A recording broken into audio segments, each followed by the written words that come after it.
Who of you has gone to trade shows? Is going to trade shows? Who is going to networking events, networking receptions, local chambers of commerce, American Chamber, AmCham, and so forth?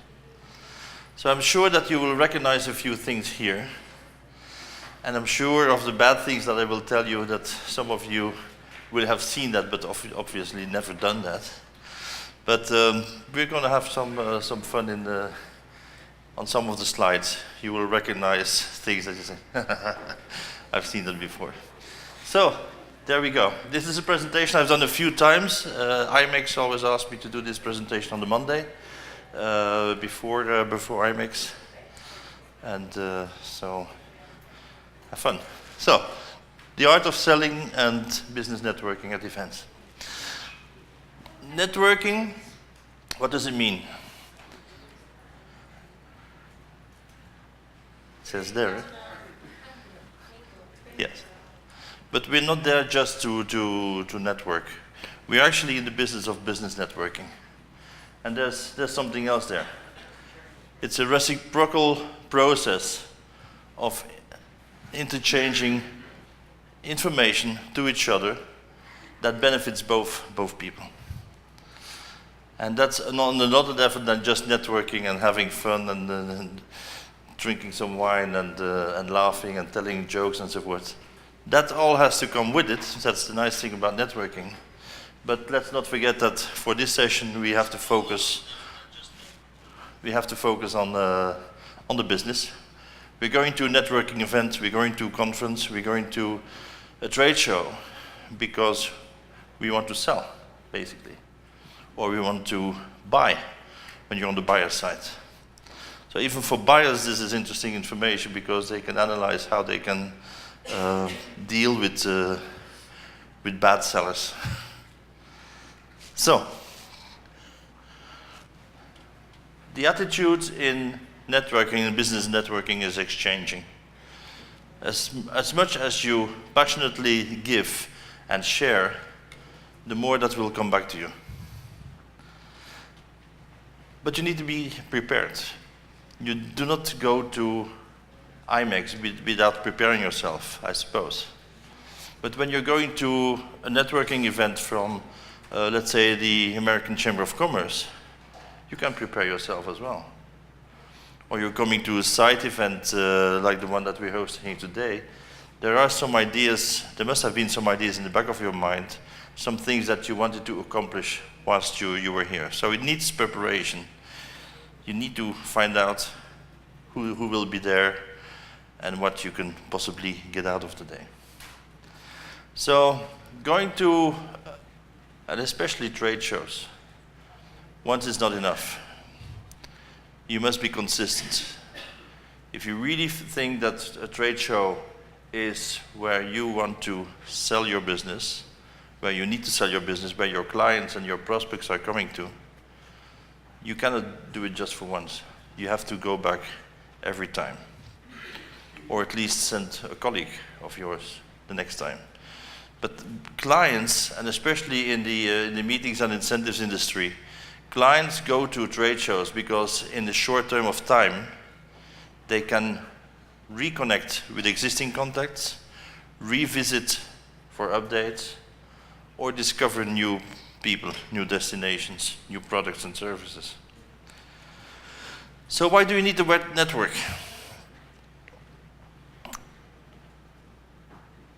You need to network because the business is not going to come to you on your own.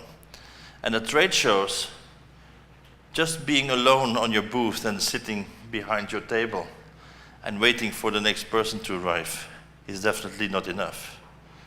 If you do not have clients in front of you, there's very valuable time that you can use whilst you're there. Because you can learn from your colleagues, from your peers, from your competitors. You can interact with other people. Or you can step in the hallway and try to interact with people who pass by. But success at a trade show is definitely not a one-man or a one-woman show. It is teamwork. So in our trade, let's be specific about meetings and events, incentives, incoming, conferences. Soon with the new conference center here, I think that is still going to change the way that Costa Rica will be selling itself as a destination. Where do you go? And the easiest way to go is where the associations go. Because the industry associations like SITE, MPI, ICA, ADMI, etc., go where they are present. There's a lot of so-called associations or workshops who are out there which are not necessarily supported by these associations. The associations like the ones that I just mentioned are really associations who focus, and that will help you as well to focus on the clients that you want. But you do not go to a side event to cater for large citywide conferences. You do not go to ICA in Prague or last year in Kuching in Malaysia if you want to sell incentive travel. Every one of them, every one of the associations has a specific purpose. And depending on the business that you are in, you need to decide which one you're going to choose. So, how do you prepare for even a networking reception or a trade show? I'm sure that you have seen sales trainings before. I know the first part of my career I spent much time in international hotel groups, and we had a lot of sales trainings. But preparing for a networking event is just the same as you prepare for a sales call. And I went back to my training manuals from the time that I spent with Hilton and Sofitel and Holiday Inns and so forth before. And I went back to the steps taken in sales. First of all, you do not go outside, you do not go to an event if you're not prepared and if you do not know your product. And knowing your product also means knowing your competitor's product. It's not just what your DMC or your hotel stands for. You need to know as well what the others are offering. That's product knowledge. Where do you get a lot of product knowledge if you're new in the industry? You just say you just arrived and they send you off on the road already. You can learn for yourself. Hopefully the organization has a CRM in which you will find information about the clients and prospects.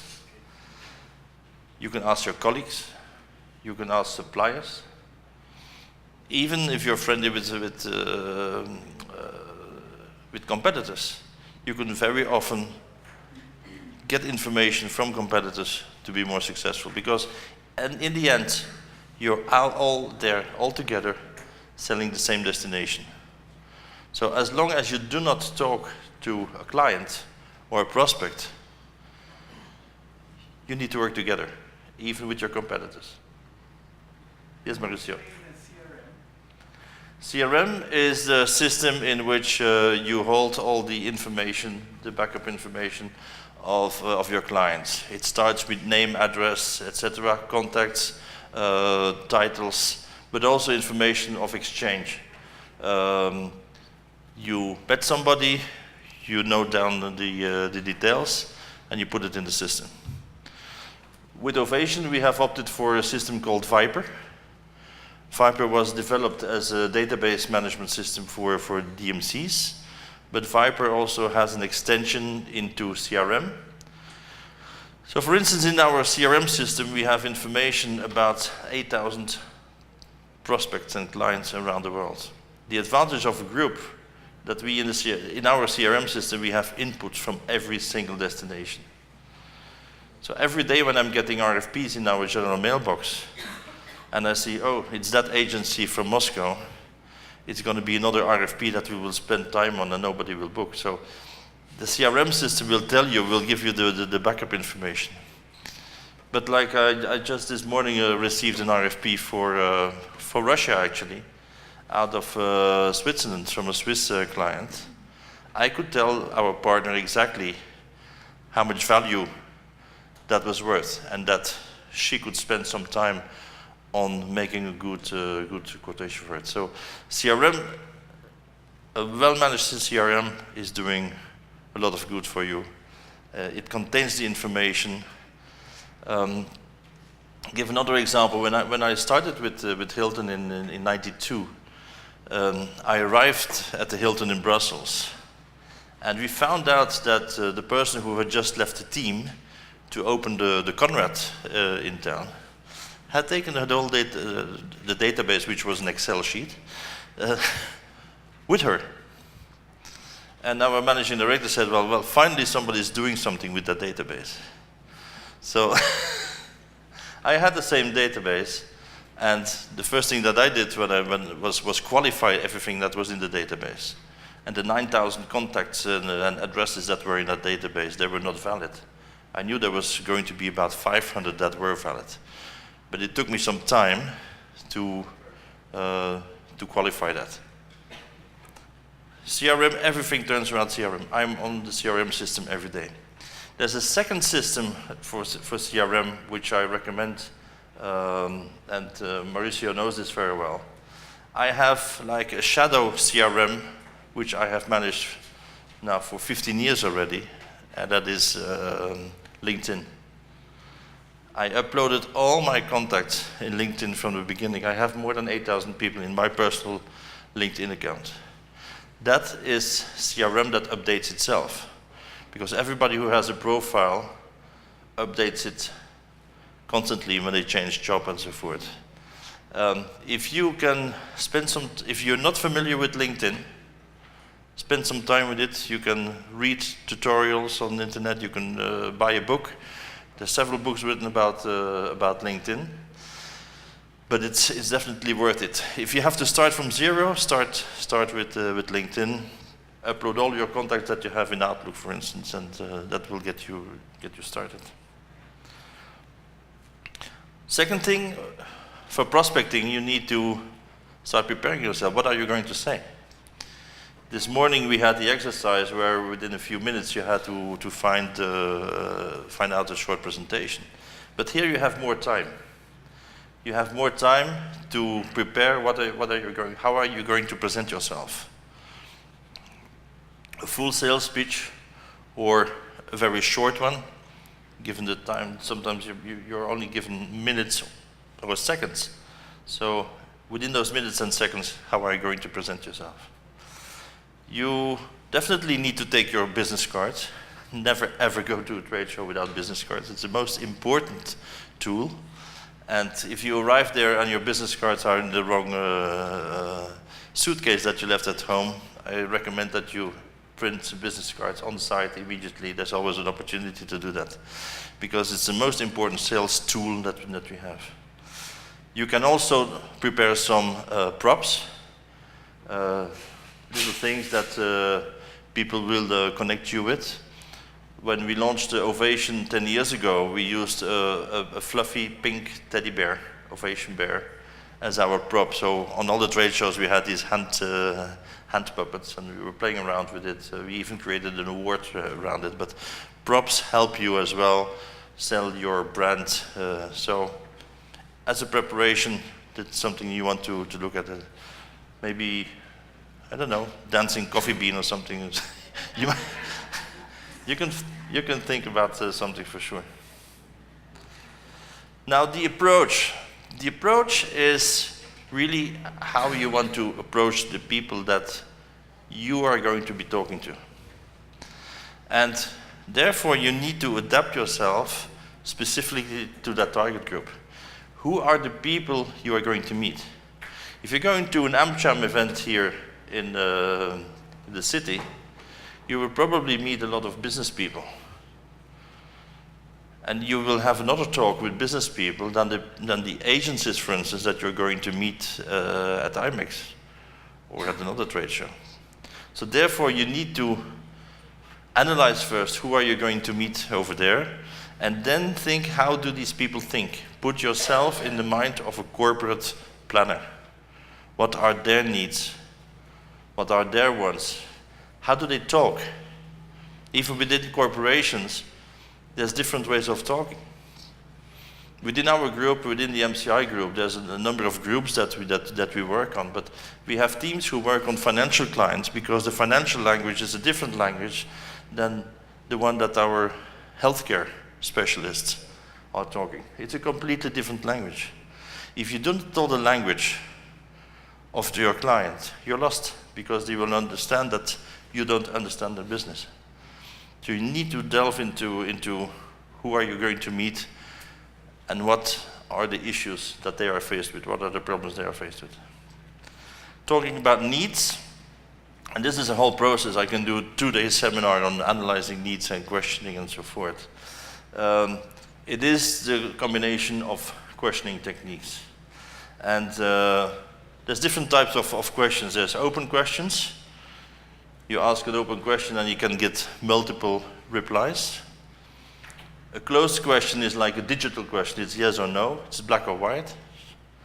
And then there's the trial question. You just try to understand. If you understand the client well, you do a trial question. You see that they're with you or not with you, or that you understood them or that they didn't understand you. Lead-in question is like in football, given the last pass. You give a question already to, part of the question is already the answer to it, but you want to make sure that the client is responding to it. Reading body language is so important.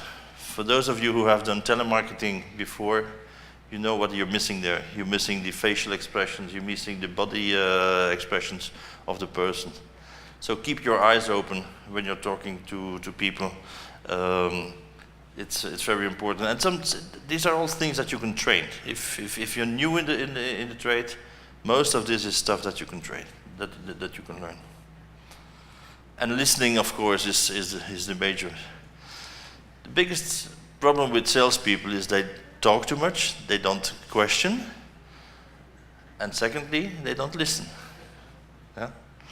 And we're going to see some more about this. Then the fifth step in sales and in preparing to go to a networking event is to make presentations that really sell. And when I was preparing for the first time this presentation, I was looking for images that spoke the words. I was looking for slides, to create slides, where not necessarily I had to put the words on it, or I could limit it.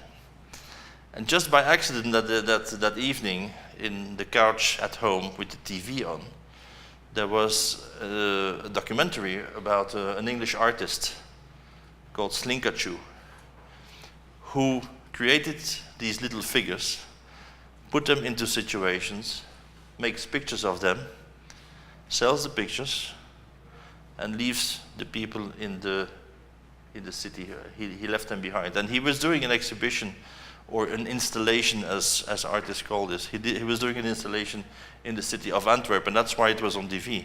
But from the images that I saw, and some are in this presentation here, I immediately understood, well, this is strong. These are very strong messages.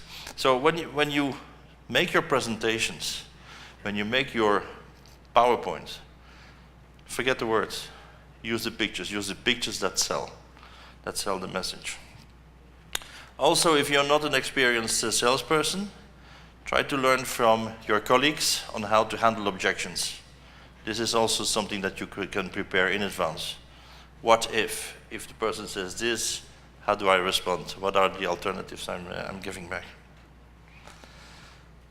Closing the sale, the next step. Always go for a close. You cannot leave a discussion with a potential client open. Even if it's just at a cocktail reception, you're talking a few minutes to it, you must end up with a close. And ending with a close means you must have a point in which you say, okay, what's the next step? You're calling me back, I will send you this, we meet again, and so forth. That is a close. That's the first step towards winning the business and cashing in on the business. So always leave every conversation with a potential client, be it at the reception, or at a trade show, or a face-to-face meeting, but always leave with a commitment that you both agree on. And then finally, following through. I always block the week after IMEX. I always block the week after IBTM. because there's so much opportunities that came up during that week that needs your attention. And that needs your follow-up. And if you promise to do a follow-up and you didn't do it, you look very poorly into the mind of your potential client. So following up also means get that name in your CRM system, get that name in your LinkedIn. Send out a message. Since this morning I received plenty of Christmas messages and so forth, but it's nice to reconnect with somebody. And one of the messages this morning came from a guy that I met many years ago. And I said, oh, that's good. So immediately I responded to the Christmas card that I got in my Outlook. But again, it's an opportunity. This was a client, and it's an opportunity to reconnect. If you do not have the details of your clients and prospects in your CRM system, in your mailing list, you will never be able to reconnect. So there are some moments during the year, like Christmas, or like the Irish have St. Patrick's Day. You have a specific day in the Costa Rica culture that you want to talk with your friends and family about. Use it at that moment. So following through doesn't only mean sending a big file with brochures, and for the hoteliers, they have always been specialists in sending menus. So many trees that have gone down from menus in the past. Nowadays you get a lot of USB sticks. Again, I don't think it's the right way to do, because of some of the, I think I only use 5% of the USB sticks that I'm given. It's good to have them on file, but finally when you have them on file, when I have a project, I will go back to that person because I recognize that person, his name will be in my database, and I will connect with the person, and I will have immediately online updated information. So I'm a bit against USB sticks, and normally I use them when I'm doing presentations, and then I give them away. And so my USB stick with all these presentations is in Aruba now, so where I was the last few days. So the networking event, also here, research the list of who's coming. Sometimes you have the opportunity to see the list. You know who will be there. When I come to a cocktail reception and there's a list of participants, I take some time to browse through the list and see who's there and see who I want to reach out to. And if I see a company name but I do not recognize the name of the person, but I see somebody else that I know who can introduce me, I will go to that person who introduces me and ask that person to introduce me to the other person. So IMEX and so forth, you get, as a seller, you get the list of the buyers who will be there, you have the database. Not everybody uses that. And when I'm talking again, IBTM in Barcelona, I was talking to people who had their agenda chock-a-block, who opened up a second agenda, who brought in the second person. Our partner from Norway, she had 57 appointments. 57 appointments. And then I'm talking to somebody else who says, I only have 12 appointments for the 3 days. Well, she had it carefully prepared. She had sent out a message to her database of the people that she knew. She had reached out through the online system to clients. The other person that I talked to with the 12 appointments had not done so. That person thought, I'm on that booth, I have my table, everybody knows our destination, and they will come to me. Well, they didn't.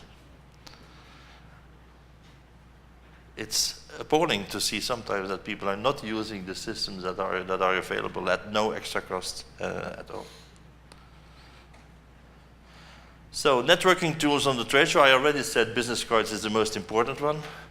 Electronic diary on your phones, on your iPhones, etc., is easy, but the bandwidth in most of the trade shows is not sufficient for a lot of this communication. So it's not always online. Pen and paper. It's so simple, but The times that you don't have a piece of paper with you or a pen, you need them for networking. You need to write down immediately after you met somebody what you need to do, because you need to establish this report, but you also need, you made a commitment, but you need to write this down because you will forget. The next day you have forgotten 40% of what was said. So write it down.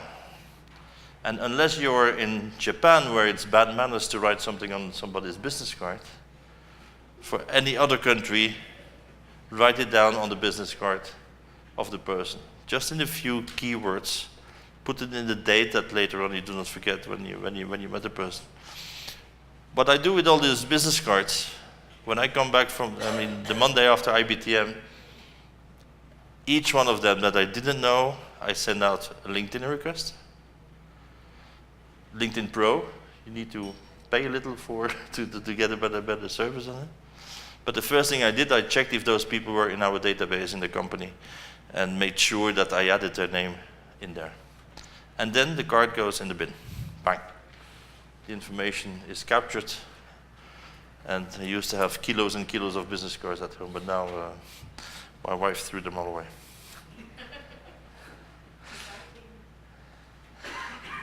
Be the first to arrive and the last to leave. Why is this important? You spend money to be there.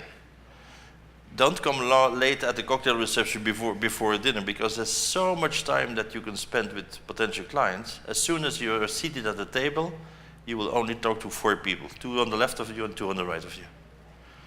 So you need to be early at the cocktail party. And if nobody is there yet, have a quick bite, because for the rest of it you won't have much time, and talking with food in your mouth is not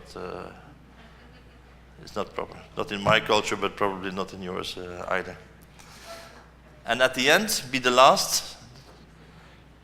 If you haven't eaten yet, and if you haven't drunk anything yet, that's the moment to finish the buffet, sort of.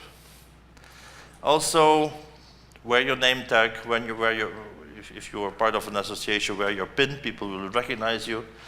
The first thing that I will do when I see a side pin, I turn around and talk to the person. Even if I do not know the person, they will feel recognized as well, that somebody sees that they're part of an organization. So use the pins. And then other props. Now, this is something you absolutely need to prepare. This is an exercise that in our company we repeat every year at our sales meeting. We recreate our elevator pitches. Do you want to do an exercise? Yes. Yes? Okay. First of all, the elevator pitch, where does it come from? And I'll give you a little story. I'm already in my next presentation about storytelling, but a little story. I was presenting at the conference in Las Vegas at one of the big hotels there. Next door. Caesar's Palace. Caesar's Palace it was. I was presenting there and I had to go to the conference center, so I came from my room. I step in the elevator with the suit and my laptop under my arm. And stepping in the elevator, there's 4 guys in the elevator. Each one of them on their Blackberries. It was at the time that there was still a lot of Blackberries around. Every one of them was on their Blackberries and on their Palm Pilots and so forth. And everybody was just staring at this. And I'm standing in the middle of it and I say, hey, there goes my elevator pitch. And the guy behind me says, text me. So it gives you an example how much time you have just coming down the elevator. That's the only time that you have to present yourself. So maximum 60 seconds. In those 60 seconds, you must tell your business life. If you're around the table and you're being asked to present yourself, like at the dinner reception, everybody needs to present themselves. Some just give their name or hand out their card, but this is an opportunity to just capture 1 minute. And in that 1 minute, exchange who you are, what you do, and what you mean for them. And the next thing is, of course, how can you connect with me? And that's where the business card comes in. So here's an example of elevator pitch sentence. I'll give you some time to read it through.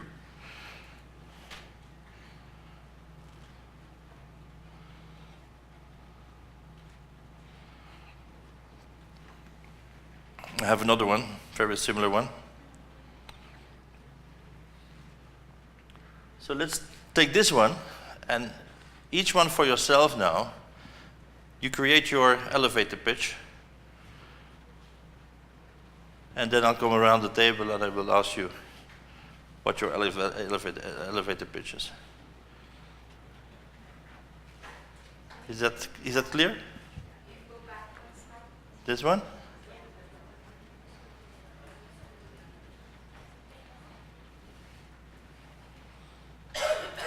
Okay. So, you have a few minutes.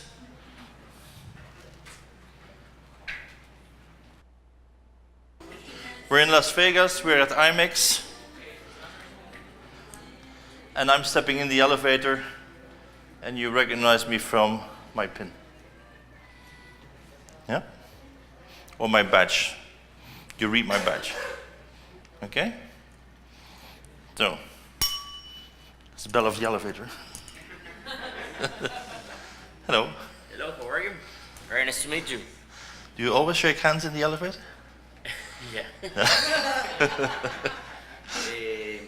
My name is Brian. How are you? I'm fine. Good. I don't know. What are you doing here, Ryan? No, I am here in the convention. I am coming with VIP City Bus. I don't know about transportation, VIP, city tour, cultural experience.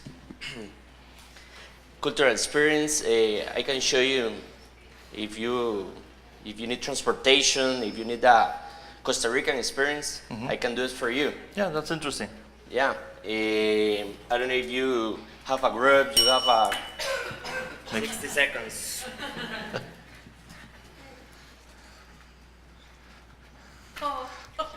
You're smiling at me, so. Hi, nice to meet you, Mr. Hugo. I'm Carla. I'm Senior Meetings and Incentives DMC expert in Costa Rica, and I can help you create a memorable experience for your winners, and I want to know your objectives. I'm partner up with you on this trip so we can build a great program together and lasting relationships with your customers. Good. Nice one.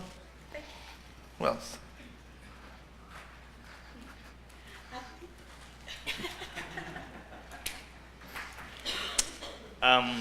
Hi.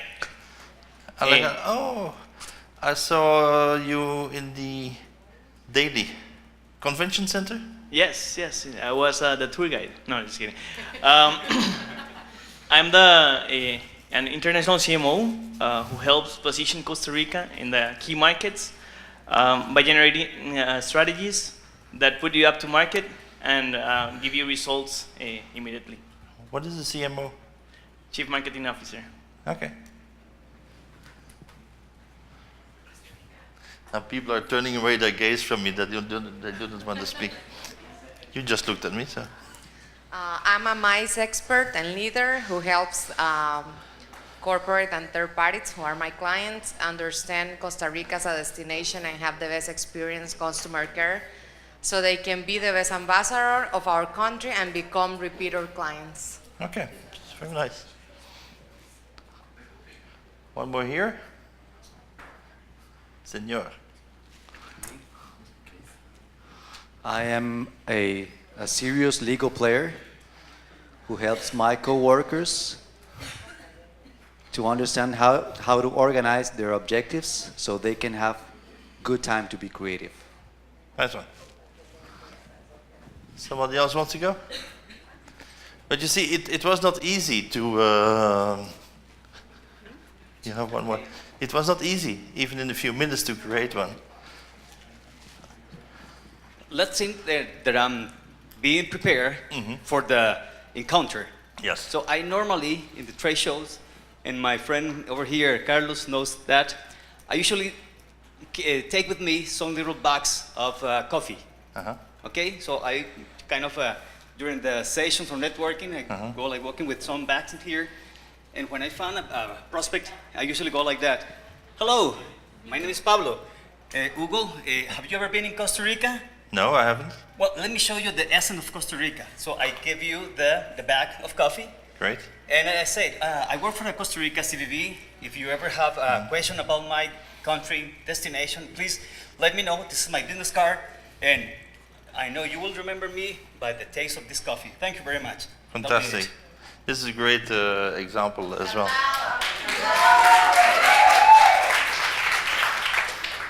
I came back from IMEX home with 3 packets of coffee. I've told this at the table. I came with coffee from Colombia, coffee from Costa Rica, and coffee from Brazil. And when I left on this trip, when I left the house, my wife said, "Oh, by the way, we're out of coffee."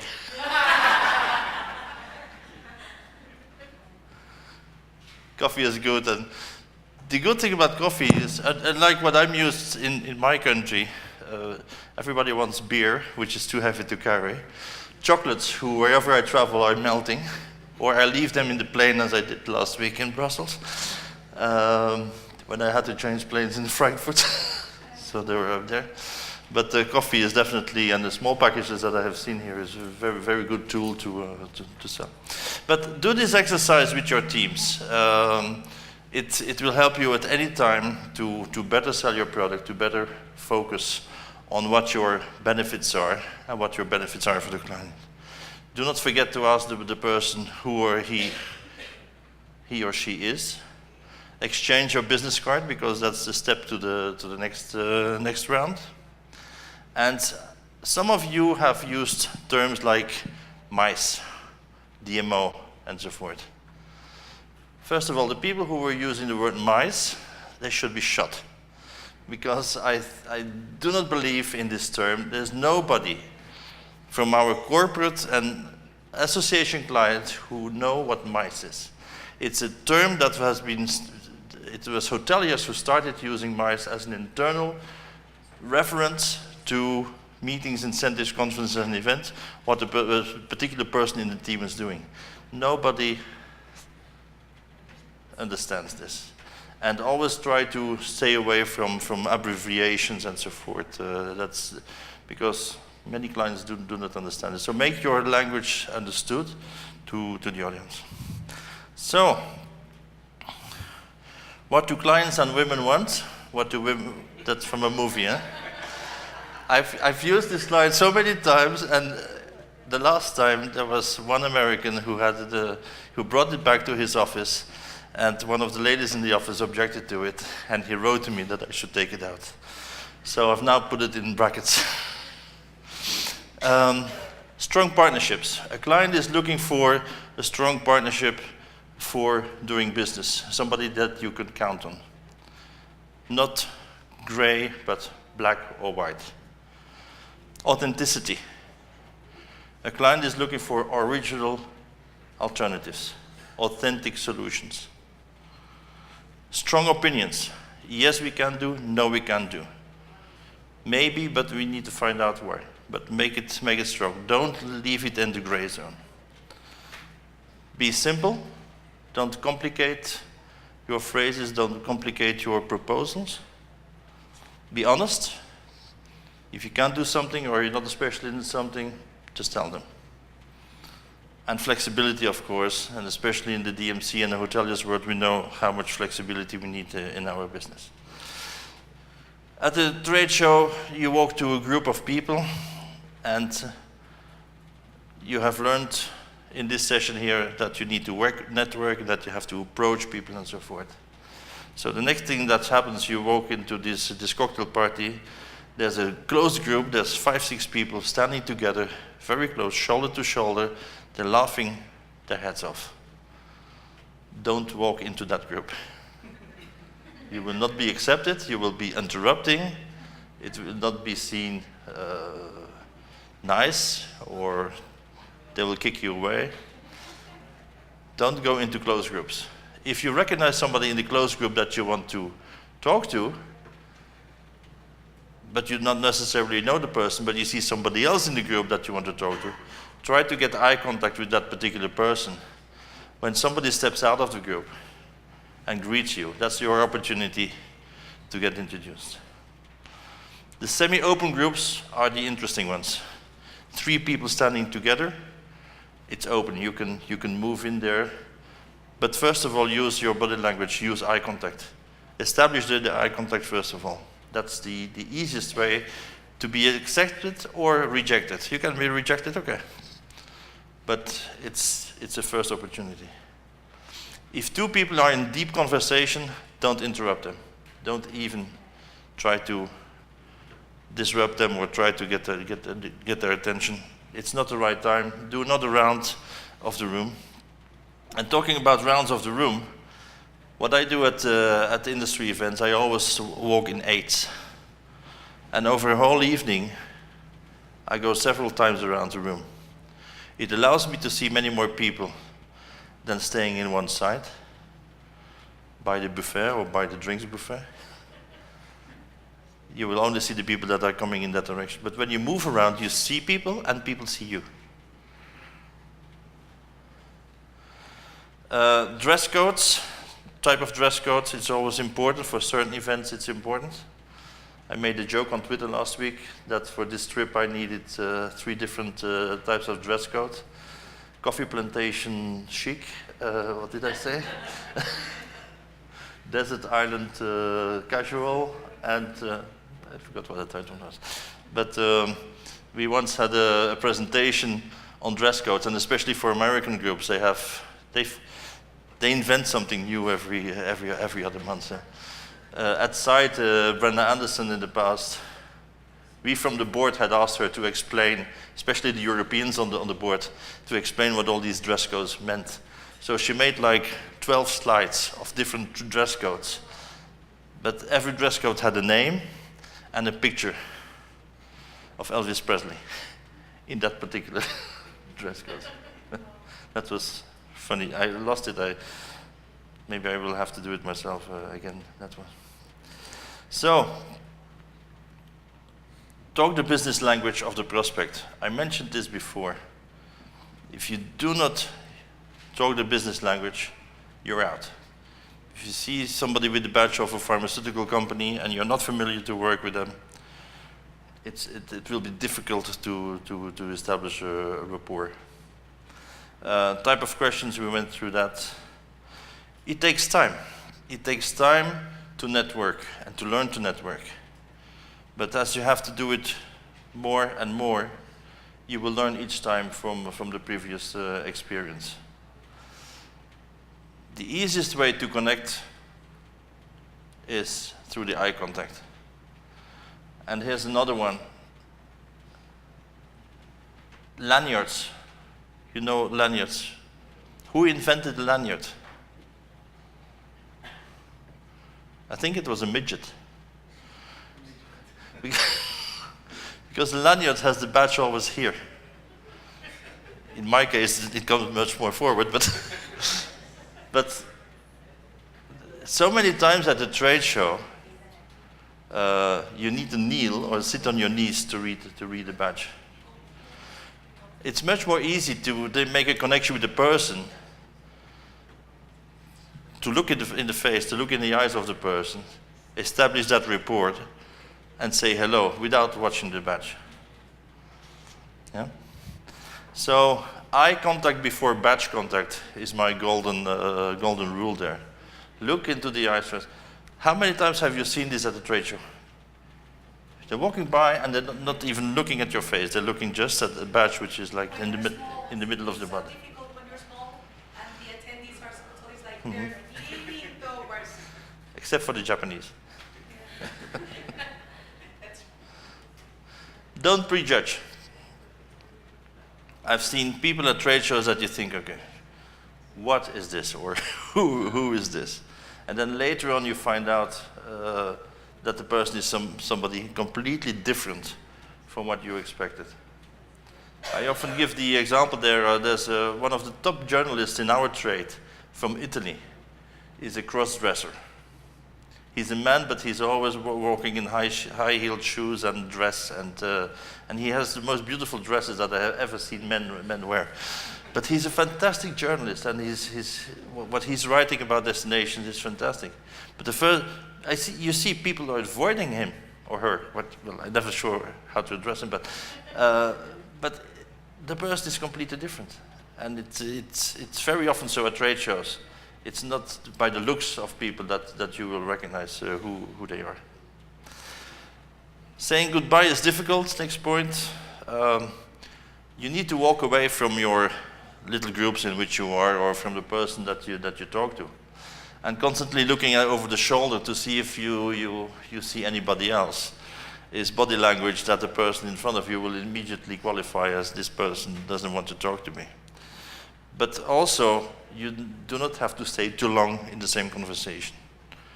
If you have let's say, a reception networking event for 1 hour, I would say on average, try to speak 7-8 minutes with one person or with a group. And then politely leave the group and go elsewhere. So don't just walk away and leave them on their own. Say that you still need to see somebody, step away from it. Because sometimes these groups or some individuals, they grab on you and they keep you there. Yeah, it's familiar with many people, but sometimes you don't get away. Don't do that. Don't stay too long in the same group and with the same people. I've mentioned most of these tips and tricks here. So, my goal is each time when I go to reception, I want to come back with 3 business cards of people who have really valued it. If I didn't meet 3 new people with the potential, I will not be happy with myself.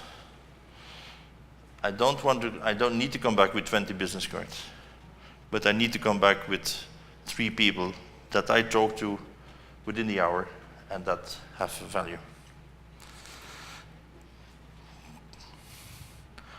Correct audience, I talked through this. Not every event has the right audience, so it takes preparation as well in advance to know where you want to go to, who you want to speak to. And audiences which are too general are not always good for us, so try to focus on the ones that will bring you the clients.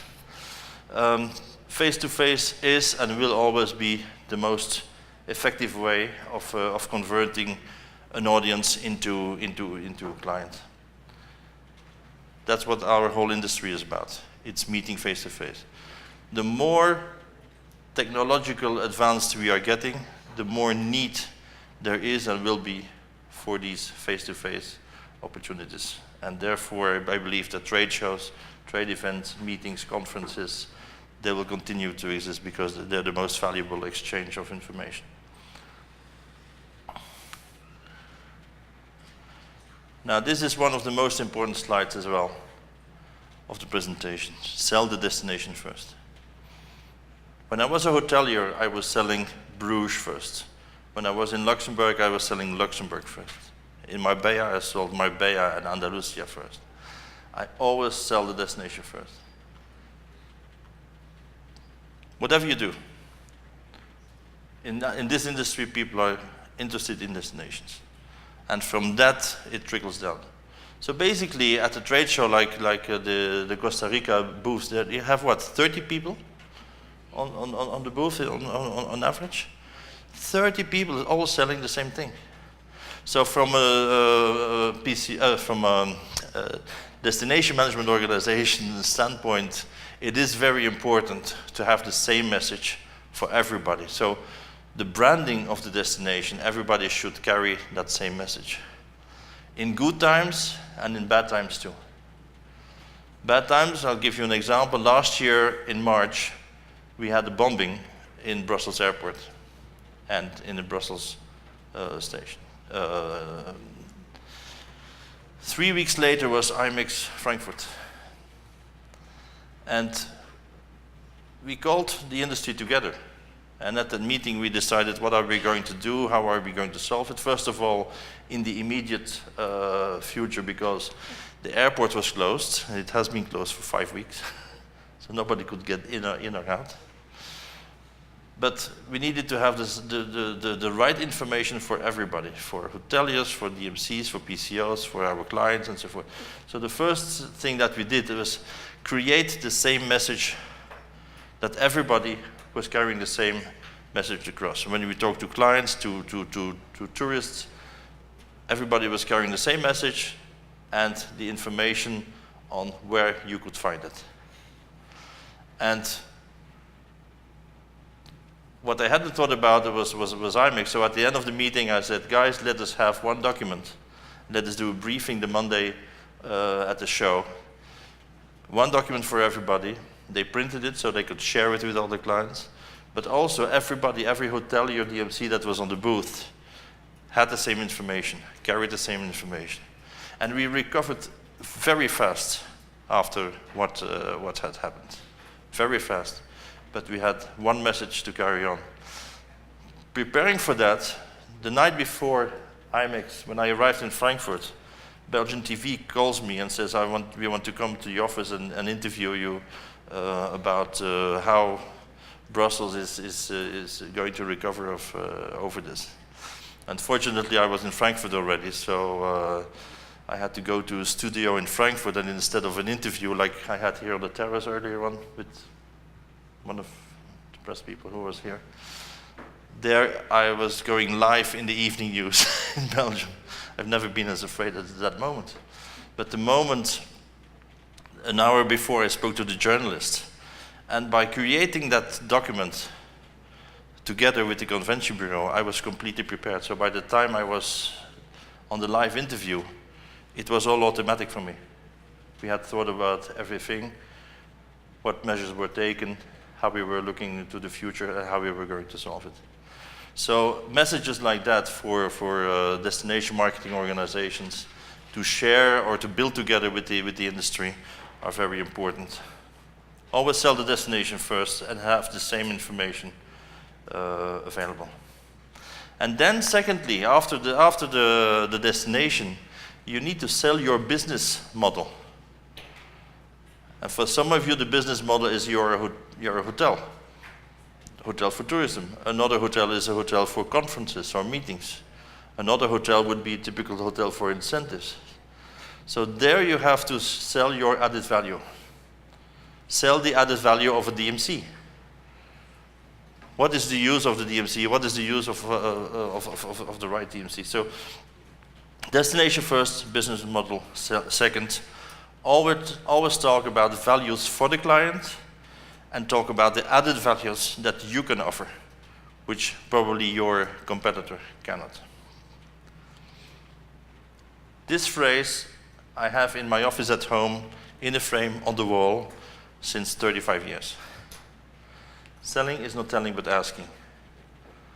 Selling is not telling but asking.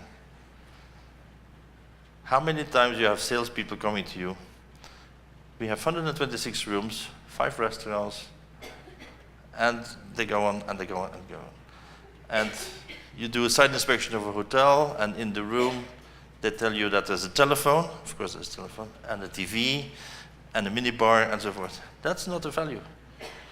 So first of all, find out what the client wants, needs, wants to buy, and give solutions to that. Not starting to just bash them with plenty of information that nobody needs. Storytelling is the next point, but we are going to pass on that one later on. The client must really visualize what your product is, what your service is, but we'll go back to that. Actually, I have 2 presentations here today, which are following each other, and this is just a short one. Short mention here in this presentation. The wow effect and the painted picture. Pictures sell better than words, but if you can picture the event that your client is trying to buy, if you can picture that event in their mind, you are a winner. And that's the whole technique that we will be talking about later on. Managing expectations, ask for the business, never leave without the commitment. Put it in the CRM, remind, and of course don't do this. Some funny ones in there, but you recognize them. The people sitting in the booth eating their sandwiches. It happens all the time. I never eat a sandwich on the booth. Most of the times I don't even eat during a trade show. Just a quick sip of water or a coffee on the Costa Rica stand.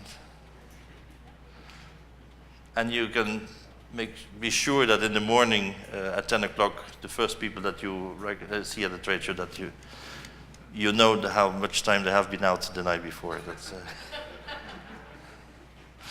don't overpromise, definitely have fun. And then that's normally my last slide for this. Now go out and sell.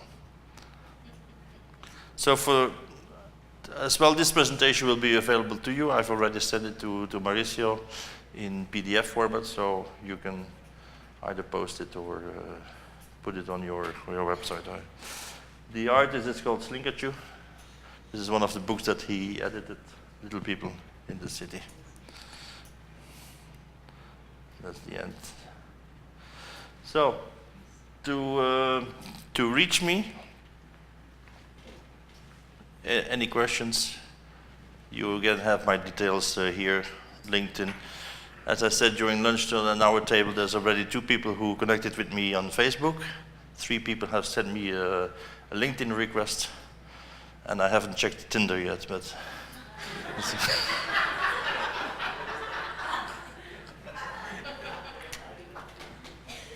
thank you.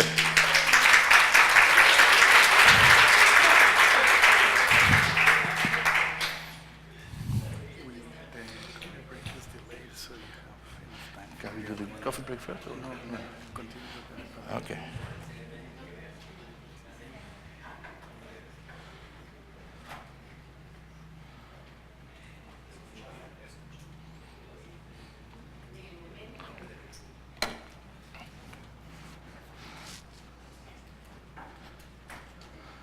That's a short break. Jesus, this is warm water.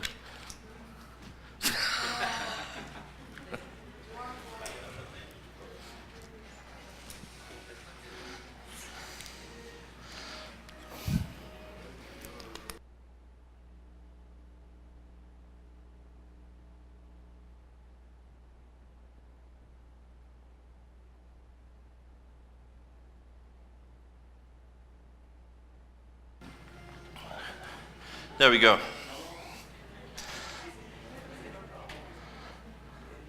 Yeah. Can I steal these from you? Yes, sure. If you give it back. I will, I promise. This little lady tried to sell me something 2 weeks ago. This is my daughter, my youngest one. And she came to me on a Friday evening and she said, "Daddy, I need 20 euros. As usual. I need 20 euros. I said, yeah, okay. Why do you need 20 euros? She says, well, I need you to sponsor me for the Children in Need project in school, and I'm going to run as many kilometers as I have sponsors for, so I need you to sponsor me 20 euros, because for 20 euros I will walk 2 kilometers and so forth. So I'm trying to collect money, not 20 euros from everybody. I've asked people in the street, the neighbors, for 5 euros, but I will ask you for 20 euros.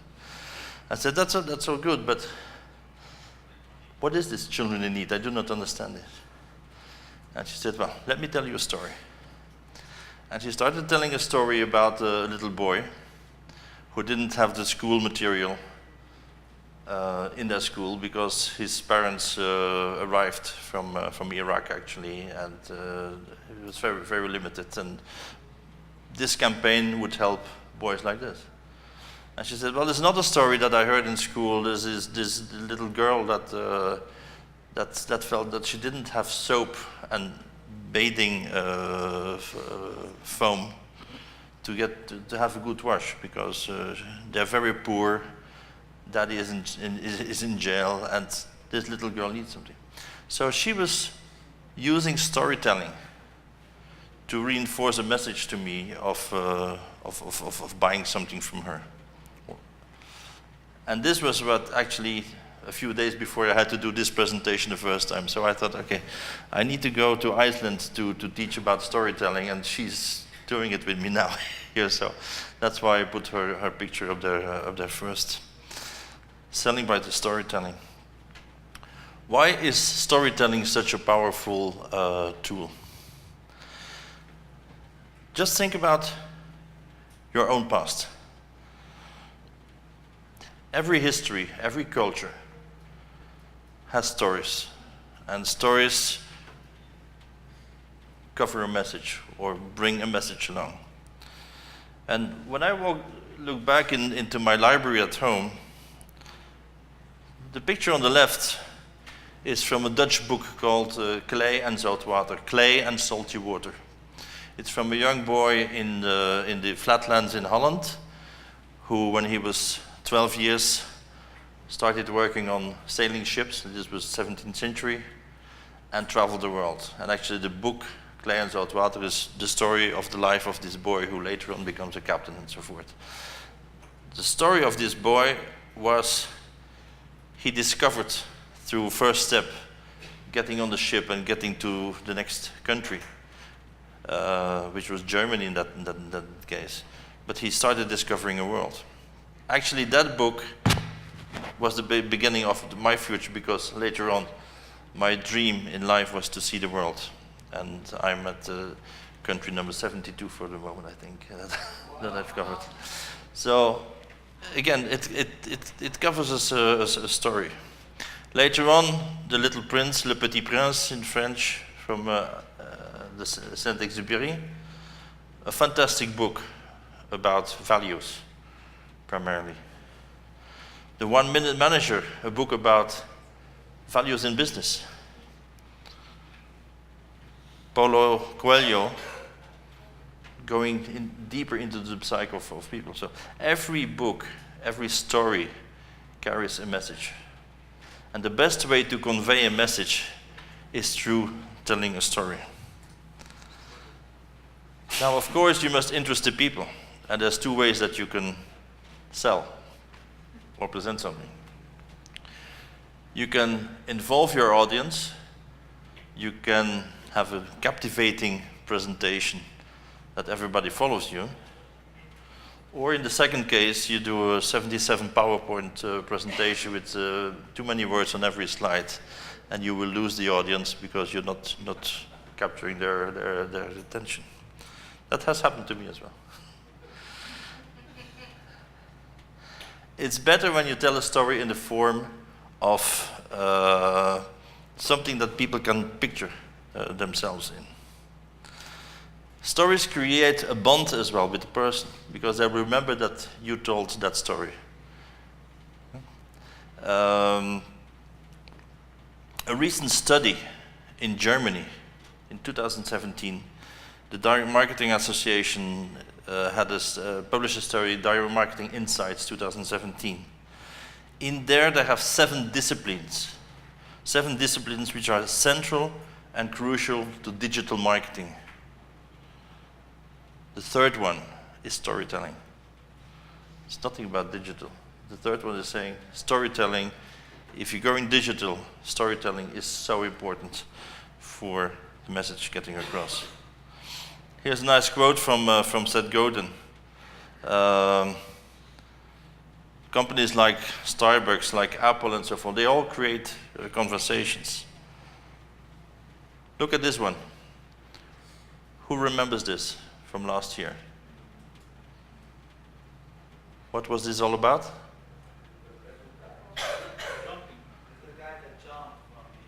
Yeah, the Stratos project from Red Bull. Okay. Did you see the documentary? No, I didn't. I saw the video. Okay, you saw the video, but did you see any commercial for Red Bull in there? Other than the logo? Only the logo somewhere. Okay. Did you ever see Baumgartner in the 40-minute documentary? Did you ever see him drink Red Bull? No. But Red Bull creates stories about courage, about sports, about extreme, and so forth. Stories that people like. And the people who drink Red Bull are people who like stories and who like to see themselves into similar situations, like the air races that we saw in Abu Dhabi last year. And that's what the extreme sports, driving with a bicycle down a mountain on the ridge. That's what people associate themselves with, and that's why people start liking a product. Red Bull never, ever shows a can and never tells anybody about their drink. They purely communicate through stories. Now, emotion is key in marketing. And you know that decision-making is not purely a rational thing, it's very much an emotional thing. And that's why I've chosen this picture here of my two heroes from when I was a kid. Huh? The Captain and Mr. Spock. The rational guy and the guy that had feelings and had alternatives. Each time that one of them took a decision on his or her own, it didn't work. It only worked when they worked together. So they were working the two sides of the brain. Buying decisions is exactly the same. There's a rationale, price, quality, feature, reliability. But on the other hand, there's the emotional contact. The look, the feel, the esteem, the brand, the safety, fear. Both of them go well together. And the best way of putting this message across is to picture them into a story. So, why do you need to create a story? When I'm doing a site inspection with a client, and after all my questioning of the client, what they're looking for, what have they done before, who is the target group, what would they like, what would they aspire, and so forth, I try to adapt my story in such a way that they will start seeing the solution forming in their own head. Walking a group through the forest to a castle, doing drinks reception, sitting down in the historic room. This happened to me once in Brussels. So I arrived with it was an American client, a corporate financial client, together with Marriott. And from the parking lot, I started talking about how I saw the group arriving, what the value of that castle was, the history behind it, how we would use historical figures, how we would use medieval music to play when they arrived. But walking the 600 meters from the parking lot to the castle, the client started picturing herself, the whole event, in her head. I didn't have to show a second castle. That's the one she wanted, because immediately she caught on and took the decision that that would be one of the elements in the program. Now, something very funny, how this is another story, it has something to do with it, but there's another story on this one, because when we walked from the parking lot to the castle, she heard the wonderful sound of birds. Well, that's what I thought she was hearing. And from the parking lot to the castle, they have these bird cages hung in the trees, so that the owls and the sparrows and so forth, they could use them as nest cages. She thought we had she told me, she said, "Wow, you have a fantastic sound system here." So she thought that she thought that all the wonderful music she heard from the voices, from the throats of the birds was stayed, because she saw the cages hanging in the and she thought they were baffled. So it's a crazy story. The guy from Marriott, you should have seen me. He was looking at me. He was going, "Oh my God." Anyway, I've often used that story to sell that venue again. So people care. People care with a story. If you want to sell something which is very serious, like saving animals, tigers, panda bears, and so forth, you will not be able to sell it by showing statistics to people. A friend of mine is on the board of a World Wildlife Fund, and he once told me, he said, teddy bears, fluffy teddy bears, sell better than statistics. And with the fluffy bears, he meant the panda bear that they have in their logo. That's their message. That's the storytelling from World Wildlife Fund. They show it, a bear, and people associate emotionally with that bear. 2014, the chairman of Mercedes Daimler Chrysler Mercedes-Benz was presenting a project in their annual meeting, their annual conference, was presenting a piece on their new airbag system and security system. He didn't talk about technical aspects. They probably all knew about the technicality of it. But he wanted to talk about how important that was for the development and for the sales. So what he did is he took a letter from a customer that had been in a horrific accident, and that wrote a letter saying, well, thanks to your new security system, it saved my life. Everybody in the room was able to associate themselves with the life-saving for what it's made. But no technical matter has been shared during that meeting. It was just a statement of a person that had survived a horrible crash, and thanks to their technology, he was still there and able to tell it. And that's a powerful way of storytelling. So in our business, we must all try to find these stories and associate the values and the opportunities that we have. Try to associate them to a story, and especially stories that clients can picture in their minds as if they come up with it themselves. Because in the end, they will have to sell it again to their superior when they come back after the site inspection. And instead of showing statistics and showing the Excel reports that we know from procurement nowadays, them coming back with a good story and how to picture the whole event happening for their event is much more important. Stories elicit emotion. A beautiful campaign is from the Scottish Convention Bureau. Scottish Convention Bureau do not talk about how great Glasgow is with their fantastic convention centre and Edinburgh and so forth. No, the Scottish Convention Bureau takes people on the golf course of St Andrews,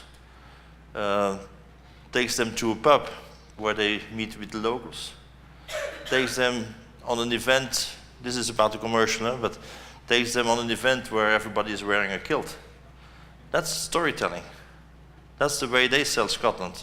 They do not sell Scotland as purely showing capacity of the convention center and the number of rooms they have in town. That all happens later, and most of the information is not necessary. The client will only need what he or she needs for the specific project. So I'll give you one more thing to close on this presentation. Authenticity and relevance is so important in storytelling, and authenticity and relevance in our world is of such an importance as well, because that is what really helps us sell the destination. And uniqueness. What is unique in Costa Rica? You probably know it, but most people do not know it, what is unique. I've been traveling with Mauricio, so I can do a sales pitch for Costa Rica now, because I've heard it 355 times, I think. But most people will not know it. But by telling stories about your destination, and the coffee is one story, you will get it across. Now, there's some destinations that have been using, and I call it the Icelandic effect. This is a map of Iceland. You do not see it very clearly now, but on the left-hand side is NOAA, Dead Snow, The Calculator, Thor 2, The Secret Life of Walter Mitty, Pawn Sacrifice, Oblivion, Census, James Bond, A View to a Kill, Die Another Day, Lara Croft, Tomb Raider, Batman Begins, Little Trip to Heaven, Flags of Our Father, Stardust, The Journey to the Center of the World, Game of Thrones, Prometheus, The Fifth Estate. All these movies were shot or partly shot in Iceland. So they're using this as a promotion tool. The Icelandic government is spending money to attract filmmakers to come and shoot movies there. Not only the Icelandic, these are the Game of Thrones film locations in Europe. I'm not a Game of Thrones viewer. I've never seen any episode. I just know the two pictures of the guy sitting on the throne, and then, but that's another one with the guy with the balloons next to it. Expectation and budget. But Game of Thrones locations are in Iceland, Northern Ireland, Spain, south of Spain in Sevilla and Granada. Morocco, there's 2 locations, Malta and Croatia. We have offices and partners there, and every one of my partners is selling Game of Thrones as a theme to their destination. And there's many examples of James Bond movies, especially if you're in Switzerland and so forth. The first time that I went to Mexico, to the site conference in Mexico, we had a dinner at the venue that was used by James Bond in Acapulco. And people remember this. Suddenly you connect with the movie, and that makes it easy to sell the destination. So finally, I have some tips and tricks. Practice your storytelling. If you want to make up a story, the first time that you're going to tell it is not going to be easy, so you need to practice it yourself. Start with a strong hook. Start with drama. Start with a problem. That's where they will start associating themselves in the story. Or start with a personal story. Story of my daughter asking me for 20 euros and the way that she documented her question. Speak naturally, again, eye contact, use the body language. Tell the audience what they have to gain or to lose if they go for your option. When you sell alternatives in your story, where can they win, where will they lose? My favorite place where I put in a story is the pain point of a program. Where does the client see a pain point? Is it about budget, or is it about the size of a venue and so forth? And then come up with a story to cover this. Make use of word pictures. There are words, when you express a word, you can see it before you. Ice cream. Everybody sees an ice cream in front of. But use picture words in your presentations. It's a question of exercise. Fun always helps, but don't overdo it. Don't make it too funny. And it's for specific nations. It's Germans can have fun, but they're in the lower category. People like people who they like. And if they hear about a competitor or another insurance company that has gone to a specific destination, they will say, okay, if that insurance company goes there, my clients will want to go out there. And that very often you see this, that suddenly a destination comes into fashion because every insurance company has just discovered Brazil, or every insurance company has discovered Iceland, and poof, the next few years there's plenty of demand for that specific destination. When to close, use bullet points, because like every conversation I said before, you need to close and you must make it clear to understand. There's a chef, a TV chef in Belgium, Piet Huizentreed, and he's been there for years. He always had a Michelin star restaurant. He closed it, he moved to the south of France, opened a smaller thing because he was fed up with the star thing in Belgium. Next year he got a 1-star Michelin, and 2 years later he got a 2-star Michelin. But this guy goes on TV, and the story of this TV program is Somebody wants to make a specific dish and doesn't succeed in it. And then they call on Piet, and Piet has his little vehicle that says, Piet comes to your house. He comes in with his little suitcase with materials in it, and then he says, how did you make this? And the lady of the house or the man, there's good gender equality in that program as well, says, well, I did this and I did that. Okay, wrong. Let's go back. You start the making of this dish like this way and that way and that way and that way.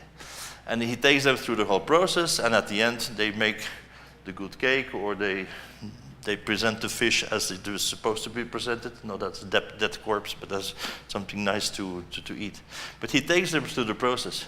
But at the end of this TV show, he takes the person by the shoulders and said, what did you learn today? And he says, one. And so the person says, I learned this, I learned that, and I learned that. Everybody in Belgium now, Flemish side of Belgium, of course, this is a phrase that has become common language.